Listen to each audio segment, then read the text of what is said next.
तो देखो क्वेश्चन में आपको गिवन वैल्यूज दी हुई हैं आर की, एक्सएल की दी है, एक्ससी की दी है और ई नोट की भी दे दी है। अब इसमें जो न्यू चीज़ है वो है ये, फेज पहले से ही π/3 है। इसका मतलब है आपको जो क्वेश्चन सॉल्व करना है उसमें इस पूरे फेज को एज इट इज़ ऐसे ही चलाते रहना है। ठीक है, तो हम देखते हैं क्या क्या फाइंड करना है। बहुत ज़्यादा चीज़ें नहीं होती हैं फाइंड करने के लिए, बड़ी आसान आसान होती हैं। तो देखो क्या करना है, शुरुआत होगी आपकी जो भी वैल्यूज दी हैं उससे कर लेते हैं शुरुआत। तो पहले छोटी मोटी चीज़ें देख लेते हैं। जैसे फर्स्ट, उम्मीद है आपको ई नोट तो दिख ही रहा हो कितना। E naught is equal to 20 volt. ठीक है, तो उम्मीद है आप इससे ई आर एम एस भी निकाल सकते हो फिर। तो ये ई आर एम एस कितना होता है, वो होता है E naught bye √2, which is कितना, मेरे ख्याल से 10√2 वोल्ट आ जाएगा। ये आ गई एक चीज़, फर्स्ट आ गई। नेक्स्ट, सॉरी, वोल्टेज से रिलेटेड आ गई। मान लो गलती से एवरेज भी पूछ लिया आपसे, तो एवरेज भी निकाल दो। आपका क्या जा रहा है, 0.63 इंटू ई नोट मतलब 20। ठीक है, तो जो भी बनेगा इसका 63 का डबल कर देना है, मेरे ख्याल से 126 बनना चाहिए। 126/100 इंटू 10 बचा, एक ज़ीरो उड़ाओ तो आंसर बचेगा 12.6 वोल्ट। ये भी एवरेज वैल्यू आ गई। अब थोड़ा और आगे चलते हैं। अब चलो ई से रिलेटेड चीज़ें तो ख़त्म हो गई। अब आते हैं, अब ओमेगा तो दिया नहीं है, चलो मैं ओमेगा की वैल्यू खुद ही ले लेता हूँ ताकि आपको सारा कुछ इसी क्वेश्चन में पता लग जाए। तो ये आ गया 100πt। ठीक है, तो उम्मीद आपको दिख रहा हो 100πt। 100πt जो है उसमें देखो, फोर्थ हो सकता है आपसे ओमेगा पूछ लिया, तो ओमेगा इज इक्वल टू 100π। ठीक है, और इसी की वैल्यू क्या होती है, 2πf। तो 2πf भी निकाल सकते हो आप। देखो f फाइंड करने के लिए आप क्या करोगे, f इज इक्वल टू 100π/2π, यही करोगे। ये आ गई 50 हर्ट्स, जो कि आने भी चाहिए थी। और हमने इसका टाइम पीरियड ऑलरेडी निकाल लिया, t is equal to 1/f होता है, और मेरे ख्याल से ये बनता है आपका 20 मिली सेकेंड्स। ठीक है, तो देखो ये सारे क्वेश्चन ही हैं आपके, आपको कोई भी चीज़ पूछी हो सकती है इक्वेशन देख के। तो मैंने आपको सब चीज़ें निकाल दी हैं। अब चलते हैं मेन पार्ट पे। अब आएगी बात की कैसा सर्किट है। ठीक है, तो अगर आप देखोगे कि एक्सएल जो 12 है और एक्सीज 4 है, तो मतलब कि एक्सएल ज़्यादा है, एक्सी कम है। इसका मतलब किस टाइप का सर्किट हुआ, इंडक्टिव टाइप का सर्किट। अब इसको ध्यान से देखना, मैंने सारी चीज़ें इंक्लूड कर दी इसमें, इसको करके आप सारे क्वेश्चन सोल्व कर सकते हैं। ठीक है, अब आते हैं करंट पे। करंट की इक्वेशन होनी क्या चाहिए वैसे, क्या वो I is equal to I naught into sine of omega T plus π/3। Omega T को मैं लिख नहीं रहा हूँ, ठीक है, π/3 ये तो होनी ही चाहिए। मैंने आपको पहले ही बताया था, जो यहाँ लिखा होगा, जो इस जगह पे लिखा होगा फेज में, वो एज इट इज चिपका देना है आपको। ठीक है, करंट के साथ। उसके बाद देखना किस टाइप का सर्किट था। तो किस टाइप का सर्किट था, ये इंडक्टिव टाइप था। इसकी वजह से फेज करंट का क्या होना चाहिए, मतलब करंट का फेज पीछे जाना चाहिए कि आगे जाना चाहिए। तो करंट को ही तो अपोज करता है इंडक्टर। तो इंडक्टिव टाइप सर्किट है तो करंट को ऐसा लगेगा कि इंडक्टिव टाइप सर्किट है, क्योंकि इंडक्टिव का इफेक्ट ज़्यादा है, इसलिए करंट पीछे रह जाएगा। कितना पीछे हमें नहीं पता, वो हमने अभी निकालना है 5। बस हो गया। अब आपको दो ही चीज़ ऐसी हैं, एक ये और एक ये, 5 और आई नोट। तो मेरे ख्याल से आई नोट निकालना तो बड़ा आसान है, पहले वही निकाल लेते हैं हम। तो आई नोट निकालने के लिए आपको क्या चाहिए होगा, आई नोट फाइंड करने के लिए हमारे पास एक ही फॉर्मूला है, E naught by total resistance of the circuit. आपको पता होना चाहिए कि ये अब जेड है। अच्छा, जेड भी नहीं निकाला हमने भी, चलो तो पहले जेड ही निकाल लेते हैं। तो अगर आप देखोगे तो Z is equal to R की वैल्यू है दी हुई 6, 12, 4। ठीक है, तो यहाँ आ जाएगा 6 का स्क्वायर प्लस 12 माइनस 4 का स्क्वायर का अंडर रूट। तो मेरे ख्याल से ये बनना चाहिए 36 प्लस 8 का स्क्वायर 64, ये 100 बन गया। तो z आ गया मेरे ख्याल से 10 ओम। ठीक है, तो देखो बड़ा आसान सा है, उठा के वैल्यू ऊपर वाले क्वेश्चन में पुट कर दो। ई नॉट की वैल्यू हमारे पास थी 20 थी ना, 20 डिवाइडेड बाय z की वैल्यू आ गई है 10, तो हो गया answer 2 ohm, 2 ampere. This is your I naught. हो सकता है अब जो आपने आई नोट निकाला है उसी से उन्होंने पूछ लिया कि बताओ आई आर एम एस कितनी होगी, तो आप आई आर एम एस भी निकाल दो। आई आर एम एस आ जाएगी आपके पास आई नोट बाय रूट 2, मतलब 2/√2, मतलब √2, मतलब 1.414 एम्पियर, अगर आपसे पॉइंट्स में पूछ लिया तो। ऐसे ही आप क्या निकाल सकते हो, ऐसे ही आप निकाल सकते हो आई एवरेज। तो आई एवरेज भी निकाल दो, वो होती है 0.63। ये आपको याद ही रख लेना ना, 2/π जो था वो 0.63 बन जाता है ऑफ आई नोट, मतलब 2। तो आ जाएगा 1.26 एम्पियर, है ना।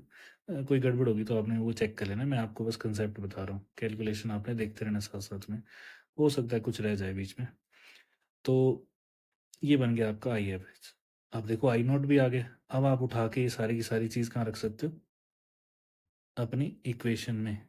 फाई, अच्छा फाई नहीं निकाला अभी, फाई भी निकाल लेते हैं। फाई का भी मैंने आपको फॉर्मूला बता ही दिया। फाई निकालने के लिए आपको फॉर्मूला यूज़ करना है tan फाई, क्योंकि tan फाई का हमारे पास फॉर्मूला है XL minus XC divided by R, which is 12 माइनस 4 था शायद, अपॉन 6 था। 12 - 4 6, ठीक है, ये था।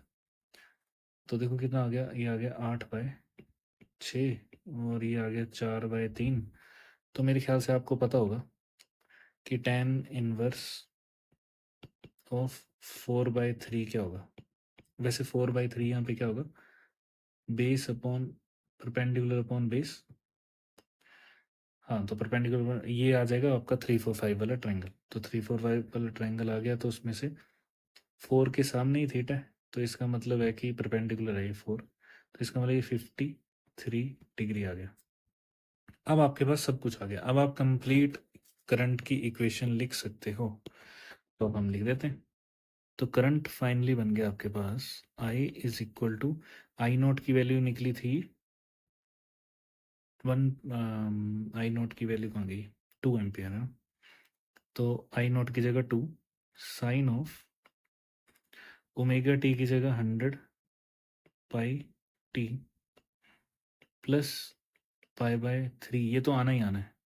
और जो अभी आया है वो है हमारे पास 53, और वो आना था आपका माइनस के साथ, हाँ -5 के साथ। तो -53 डिग्री, ये आपका नया करंट बन गया। This is your instantaneous current. अगर आप बात करोगे कि कौन सा करंट है ये, तो ये इंस्टेंटेनियस करंट है, ठीक है इतना। तो ये निकला इंस्टेंटेनियस करंट। अब क्या बचा, मेरे ख्याल से तो सब कुछ निकाल ही लिया। करंट हो गया, आई आर एम एस हो गया, आई एवरेज भी होगी। ठीक है, अब आते हैं वोल्टेज पे। तो वोल्टेज के फॉर्मूले मैंने आपको बता दिए थे, तो बड़े आसान से होते हैं। अगर आपको वी आर निकालना है तो आपको आई नॉट इंटू आर करना है और साइन लिखना है, करंट का पूरा फेज लिखना है, ओमेगा टी माइनस नहीं था, प्लस था, π/3 था, -53 था, ये तो पूरा ही लिखना है। करंट में कोई प्रॉब्लम भी नहीं है, तो 2 × 6 12 आ जाएगा, 12 साइन ऑफ ओमेगा टी। तो मैं इसको पूरा लिख देता हूँ, दिस इज 60 डिग्री -53 डिग्री। तो देखो वी आर कितना बन गया, 12 साइन ऑफ ओमेगा टी, जो भी ओमेगा टी है वो, +7 डिग्री। ठीक है, वैसे ऐसे लिखते नहीं है टेक्निकली, बट चलो कोई बात नहीं, लिख सकते हो आप। और यहाँ भी वही है, देखो 2 साइन ओमेगा टी प्लस पाई/3 की जगह 60, 60 माइनस ये 7 आ जाएगा, 7 डिग्री। तो देखो करंट, आपके इंस्टेंटेनियस करंट और वोल्टेज अक्रॉस रेजिस्टेंस का फेज सेम है, ऑब्वियसली वैल्यू तो चेंज ही होगी मैग्नीट्यूड वाली। अब आते हैं वीएल पे। वीएल इज इक्वल टू, आपको पता है आई नॉट इंटू एक्सएल करना था, बाकी आपको करंट का सारा फेज लिखना पड़ेगा। तो जो वोल्टेज का है वही है, वी आर का जो है ओमेगा टी प्लस 7 डिग्री, ये तो आना ही आना है।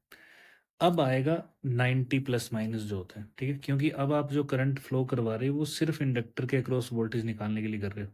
तो इंडक्टर के अक्रॉस वोल्टेज क्या होती है, पीछे रह जाती है, या करंट पीछे रह जाता है। तो इंडक्टर में करंट पीछे रह जाता है, तो वोल्टेज को आगे निकालना पड़ेगा, तो प्लस 90 डिग्री। तो फाइनली आपका जो आंसर बनेगा वो बन जाएगा आपका कितना, आई नॉट था 2, एक्सएल था 12 शायद, है ना, 12 दूनी 24, 24 साइन ऑफ, अच्छा ये वोल्टेज है तो वोल्ट्स में आएगा आंसर, साइन ऑफ ये सारा का सारा आ जाएगा, प्लस कर दो सब कुछ, ओमेगा टी प्लस, ये टी है, ओमेगा टी प्लस 97 डिग्री। वैसे ऐसे लिखते नहीं है, मैं फिर से बता रहा हूँ, बट याद रखने के लिए लिख सकते हैं अभी के लिए। वी एल के बाद आ जाएगा वी सी, यही बचा है हमारे पास, तो I naught into X C sine of omega T plus 7, ये तो आना ही आना है, करंट का जो सारा फेज है वो एज इट इज़ चलता रहेगा। अब आपको पता -90 लिखना है आपको यहाँ पे, तो वोल्टेज अक्रॉस कैपेसिटर जो पीछे रह जाएगी, आई नॉट था 2 और एक्स सी था 6 था, नहीं 4 था, अच्छा, तो इसको एक्स सी को लिख दो, 2 इंटू 4 मतलब 8, 8 sine of omega T, 7 minus कर देंगे इसमें से तो क्या बचेगा 83, तो माइनस का 83 डिग्री। अब देखने वाली चीज़ क्या है, देखने वाली चीज़ है वो मैं दिखा देता हूँ आपको, ये देखो सोर्स का फेज क्या था, सोर्स का फेज था ओमेगा टी प्लस 60 डिग्री, ठीक है। करंट का फेज जो आई निकला, ये ई का फेज है ना, सोर्स की बात कर रहा हूँ मैं, करंट का जो फेज है वो आपको दिख रहा होगा, वो आया omega T plus 7 degree. V R का जो फेज है वो क्या आ रहा है, वो आ रहा है omega T plus 7 degree. V L का जो फेज है वो क्या आ रहा है, वो आ रहा है omega T plus 97 degree. V C का जो फेज है वो कितना आ रहा है, ओमेगा टी माइनस 83 डिग्री। ये रियलिटी है। अब ये सच में देखो क्या होगा, जो सोर्स थी उसका कोई भी फेज दिया हो सकता है आपका ना, उसी में आपने कम ज़्यादा करना होता है। उसके बाद आपने करंट में आपने फाइव पता किया और फाइव पुट किया, तो करंट का फेज इतने से वेरी कर रहा है, ठीक है, मतलब 7 डिग्री पे पहुंच गया। इसका मतलब इस सर्किट ने करंट को, टोटल करंट को सोर्स वोल्टेज से कितना पीछे कर दिया, 53 डिग्री पीछे कर दिया, ये कहने का मतलब है। और जितना करंट पीछे होगा वोल्टेज अक्रॉस रेजिस्टेंस भी उतनी पीछे होगी, तो वो भी सेम ही आ गई। और उसके बाद बाकी के कम ज़्यादा होते रहेंगे, वो अकॉर्डिंग टू प्लस पाई/2 और माइनस पाई/2 हो जाएगा, ठीक है, वो आपने कर लिया। This is your full question. अब इसमें कुछ नहीं बचा है, सब कुछ आ गया सिवाय पावर फैक्टर के। चलो पावर फैक्टर भी निकाल ही देते हैं फिर। पावर फैक्टर का फॉर्मूला मैंने आपको बताया था, कोस ऑफ फाई होता है। फाई आपको पता चल गया, या आप R/Z से निकाल लो। आर की वैल्यू थी 6 और जेड की वैल्यू आई थी 2, नहीं आई थी 10 आई थी। आंसर आ गया 0.6। This is your final answer. ये आपका कंप्लीट हो गया एक क्वेश्चन। अच्छा सा क्वेश्चन था, इसमें मैंने सब कुछ कंप्लीट कर दिया। अब कुछ नहीं बचा है इस वाले क्वेश्चन में या इससे रिलेटेड पार्ट में। अगला करेंगे हम रेजोनेंस।